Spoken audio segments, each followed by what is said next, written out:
안녕하세요. 이쑤시개 장군입니다. 오늘은 고대사로 가보겠습니다. 삼국시대로 가서요.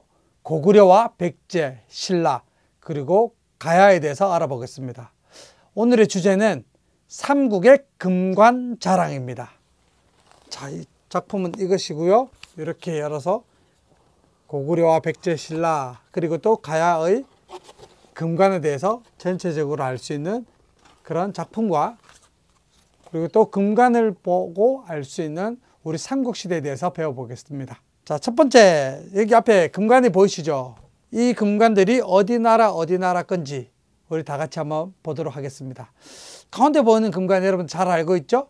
바로 신라의 금관입니다. 신라의 금관이고요. 그리고 또 여기 가야의 금관이 두 가지가 있고, 그리고 또 여기는 백제의 금제관이 있고, 그리고 또 여기에는 고구려의 금관이 있습니다. 자, 이 금관들을 한번 써보겠습니다. 먼저 금관만 쓰려고 하니까 상투관이 있어야 되는데 상투관이 없어서요. 일단 비녀만 한번 꽂아 보겠습니다. 자, 이제 금관을 한번 써보겠습니다. 우리가 고구려가 있고 백제가 있고 신라, 가야가 있죠. 그런데 이 나라들은 다 자기 나라들의 특징에 살린 금관이 있습니다. 전 세계의 금관은 약 10개 이상 정도밖에 되지 않는데 우리나라에서 발견된 우리 삼국 그리고 가야의 금관이 세계의 거의 대부분의 금관이라고 보시면 되겠습니다. 우리 이 삼국과 가야는 전 세계에서도 아주 금관으로 유명한 그런 나라입니다. 자, 이 나라들 중에 먼저 삼국을 통일한 신라의 금관을 한번 써보겠습니다. 자, 이게 신라의 금관입니다. 앞에는 날 출자가 있고 뒤쪽으로는 이렇게 나무 가지 모양으로 이렇게 되어 있죠. 이게 바로 신라의 금관인데요. 이 금관의 특징은 여기 보니까 옥이 많이 달려 있죠. 자, 한번 써보겠습니다. 어떤가요? 마치 김춘추 같나요? 자, 신라의 금관을 자세히 보면 아마도 삼국을 통일한 여유가 있는 것 같아요. 만약에 신라가 삼국을 통일하지 않고 막 전쟁 중이라고 하면 이런 금관을 쓰고 말을 타면서 막 전쟁하면 막 이 금관이 있는 옥이나 이런 것들이 장식품들이 주렁주렁 출렁출렁 거리겠죠. 아마도 이 금관을 봤을 때 삼국 중에 신라가 통일을 했기 때문에 이 금관을 쓰고도 여유 있게 이렇게 걸어 다닐 수 있지 않았나 라고 생각이 들고요.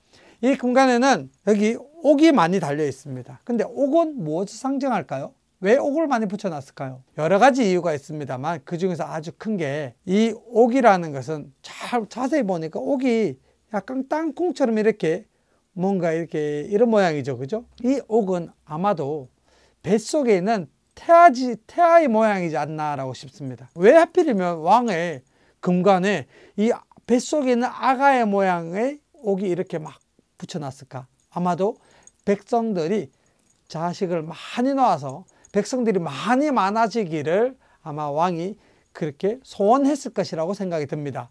그래서 백성들이 많아져야지 이 백성들이 나중에 열심히 일을 해서 세금도 많이 낼 거잖아요. 나라가 부자가 되겠죠. 백성이 많아야지 강한 나라가 되겠죠. 그래서 아마 신라의 왕에게 붙어있는 이 옥들은 다산을 의미한다. 자녀를 많이 낳는 것을 의미한다 라고 여겨집니다. 자, 이게 바로 신라의 금관이고요. 그리고 그 다음에 다른 금관을 한번 써보겠습니다. 자, 신라하고 가장 경쟁자였던 나라 바로 백제죠. 백제의 금관은요, 금제관이라고 하는데요. 바로 이것입니다. 이 백제 금관은 백제 25번째 왕 무령왕의 무덤에서 발굴된 금제관입니다. 한번 써보겠습니다. 옆으로 이렇게 보이죠? 아주 화려하죠? 이 금관의 윗부분은요, 불꽃 뚫은 모양이라고 합니다. 불꽃이 활활 타오르는 것 같은 그런 모양의 백제의 금제관입니다. 자, 어디서 이 금관은 발견되었냐면 무령왕의 무덤에서 발견됐는데요. 무령왕의 무덤은 1971년 여름에 저 공주시의 송살리 고분군이라는 무덤 6개의 무덤 있는 곳에서 배수로 공사하다가 우연히 처녀분 처음 발견한 그 고분에서 발견된 것입니다. 무령왕의 무덤에서 출토된 금관이에요. 자, 다음은 고구려 금관으로 가보겠습니다. 고구려 금관은 이렇게 생겼습니다. 자, 고구려 금관입니다. 한번 써보겠습니다. 아까 신라 금관과 달리 고구려 금관은 아주 간략하면서도 백제 금관처럼 윗부분이 불꽃드름 모양으로 해서 불이 활활 타오르는 것 같은 그런 느낌이에요. 자, 이 금관은 아마도 고구려 사람들처럼 이 금관을 타고 말을 타고 다니면서 전쟁을 해도 전혀 불편하지 않을 정도의 아주 간결하면서도 강한 이미지의 금관이라고 보시면 되겠습니다. 자, 그 다음 이제 가야금관으로 한번 넘어가 보겠습니다. 가야금관은 오늘 두 가지를 가져왔는데요. 호암미술관이라는 곳에서 보관되어 있는 금관인데요. 여기 윗부분이 연꽃의 모양을 닮았다라고 이렇게 알려져 있습니다. 물론 이 금관도 옥이 달려 있고요. 아까 백제 금관과 고구려 금관은 옥이 없는데 이 금관은 가운데 이렇게 옥이 이렇게 되어 있습니다. 자, 이게 바로 가야금관이고요. 자, 가야금관은 하나 더 있습니다. 다른 것도 한번 보여드리겠습니다. 자, 이것입니다. 이것도 많이 화려하죠, 그죠? 자, 이 모양은 나무 가지 모양이고요. 가운데는 여기는 연꽃의 모양입니다. 이 금관은 지금 우리나라에 있는 게 아니에요. 오쿠라라고 하는 일본의 박물관에 소장되어 있는데요. 얘네들이 왜 우리 금관을 가져갔는지 모르겠네요. 우리 가야의 금관입니다. 아주 이 가야의 금관은 작품 자체가 아주 고급스럽습니다. 가야도 문화적으로 아주 앞선 나라였기 때문에 이렇게 간결하면서도 고급스럽게 금관이 만들어지지 않았나라고 생각이 듭니다. 자, 이제 본격적으로 이 금관의 특징을 우리가 봤는데요.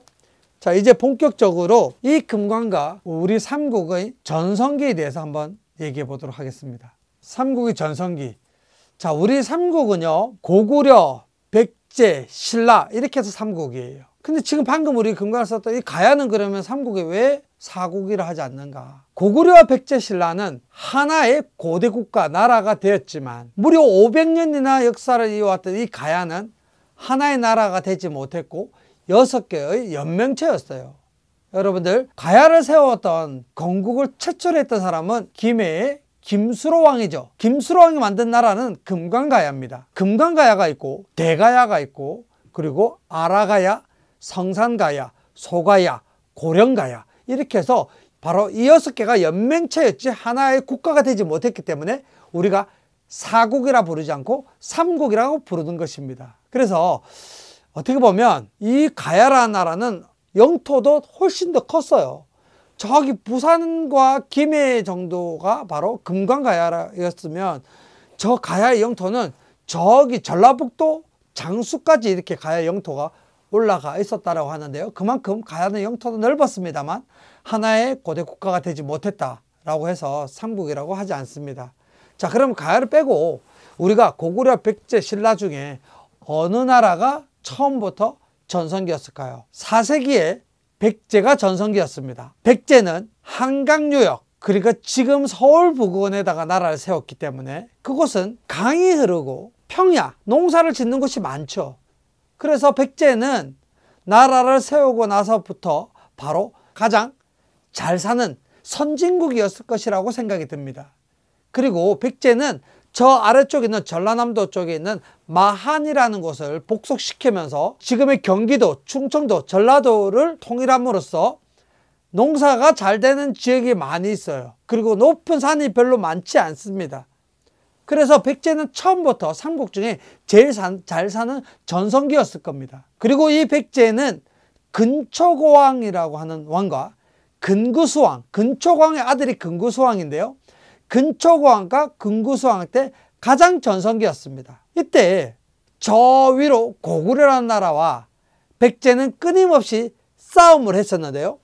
백제의 근초고왕 때 고구려와 전쟁에서 고구려의 고국원왕을 활로 쏘아서 죽일 정도로 백제는 아주 전성기였습니다. 자, 그런데 4세기 이후에 5세기가 되면서부터 이 전성기는 고구려로 넘어갑니다. 고구려에 어떤 왕이 나타납니까? 바로 백제의 화살을 맞고 죽었던 고국원왕의 손자 광개토 대왕이 왕이 되면서부터 이제 전성기는 백제가 아니라 고구려로 넘어가게 됩니다. 광개토 대왕과 그 아들 장수왕이 최고의 고구려의 전성기를 이끌었습니다. 그리고 이제 6세기에 바로 이제는 신라로 넘어갑니다. 신라의 6세기 왕은 바로 진흥왕입니다. 진흥왕은 한강을 차지하고요. 그리고 저기 함경도의 마운령, 황초령까지 세력을 뻗어져 나가는 아주 막강한 그런 세력을 가진 신라였습니다. 자, 근데 이 신라는요, 백제와 고구려가 전성기일 때 신라는 아주 작은 소국이었어요. 그래서 신라의 왕을 왕왕자라고 하는 이 한자의 왕을 쓰지 못할 정도로 아주 작은 나라였습니다.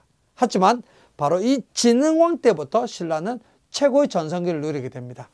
자, 이 책에서 소개하는 것이 4세기경 백제의 전성기를 먼저 얘기를 하고요. 그리고 또 5세기에 고구려의 전성기를 얘기하고, 그리고 또 6세기에 신라의 전성기를 얘기하고, 삼국에는 포함되지 않습니다만 이 나라들과 버금가는 연명체였던 가야의 전성기에 대해서도 이 책에 이렇게 나와 있습니다. 참고로 이 책에 보면 아랫부분에 각 국가들의 건국에 대한 이야기들이 이곳에 들어있습니다. 그리고 또 여기에는 각 국가들의 장신구와 금세공 기술, 아주 예술적인 부분도 이곳에 나와 있습니다. 자, 이 책을 통해서 우리는 삼국의 금관에 대해서 배울 수 있습니다.